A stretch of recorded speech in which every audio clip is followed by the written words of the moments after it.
Alright, so for this video, I want to take a look back at the tremendous coaching job Larry Brown did while with the Philadelphia 76ers, guiding them to the 2001 NBA Finals, and also a look at the very interesting way Brown built the 76ers around Allen Iverson.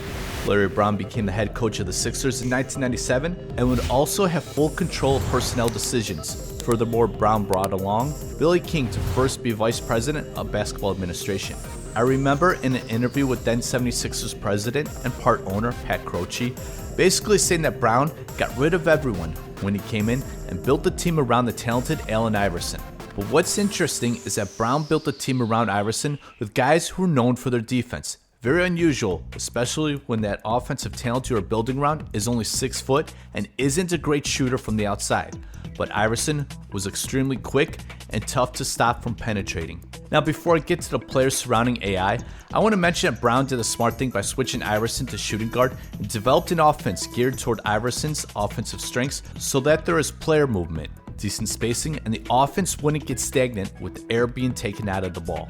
Iverson is not an NBA point guard, and that's not a negative. His skill set and style of play is much better suited with the answer playing shooting guard. It always amazed me that after Iverson's playing days with Larry Brown, that coaches had Iverson playing point guard, which I felt was not beneficial. But anyways, with one of the first moves of note that Larry Brown made was trading scorer Jerry Stackhouse and center Eric Montross to Detroit for Aaron McKie and Theo Ratliff. McKie was coached by John Chaney at Temple, so hence he knows how to play defense, but he was also a very versatile player who could do some scoring, pass the ball, and rebound. Furthermore, McKie, he could play point guard, shooting guard, and small forward. And then with Theo Ratliff, he had one of the best shot blockers in the league, a tremendous defensive post player. Also during the 97-98 NBA season, a sneaky good trade transpired when Brown traded a second-round pick for point guard Eric Snow. Snow was very good defensively. Now he wasn't a point guard with shooting range, but he could drill a mid-range shot. Snow would wind up being a very solid point guard who did not turn the ball over and guard the other team's shooting guard. Then for the 98-99 season, more trades and acquisitions would be made. Philly would sign small forward George Lynch, and of course Lynch was a very good defensive player. In Philly, they'd also sign center Matt Geiger to provide the team with post defense and muscle. Now for the 1998 NBA draft, Philly, they did use a first-round pick, 8th overall, on shooting guard Larry Hughes, who came out as a freshman and was seen with scoring potential. Later for that 98-99 season, Philadelphia traded a young Tim Thomas and Scott Williams for Tyrone Hill and Gerald Honeycutt. Hill is a key name here as he was really known for his rebounding and defense. Hill made his lone All-Star appearance due to his rebounding and post defense. One more trade to mention from the season is that the 76ers traded a first-round pick to Atlanta for Jermaine Jones, who is a 6'8" versatile defender who could guard multiple positions. Next, for the 99-2000 season, I want to mention that Philadelphia, they signed Bruce Bowen, who would wind up being one of the best defensive players in the 2000s.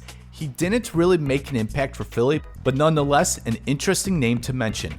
Bowen, along with Larry Hughes, would be part of a 3-team trade to bring Tony Kukoc to Philadelphia later on.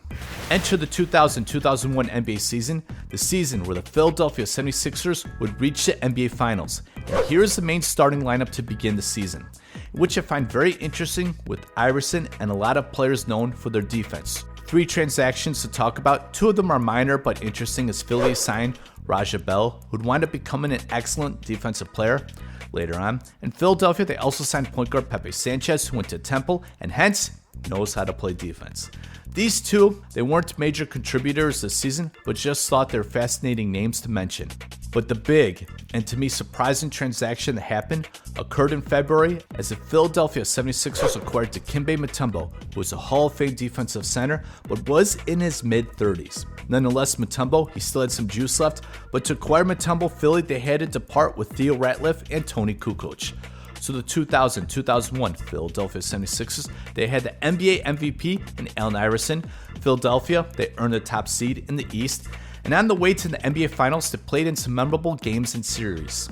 Then for the Finals, Philly, they took Game 1, but lost in X4 as LA won their second consecutive NBA championship at that time. For the 2001 NBA playoffs, this would be the furthest that Allen Iverson would advance in the postseason, as I found it so interesting with the type of players that were assembled to surround Iverson, as these players were definitely Larry Brown type of guys. Thank you so much for your interest in this video. Don't forget to like and subscribe. I appreciate all the support and thank you once again for watching this video.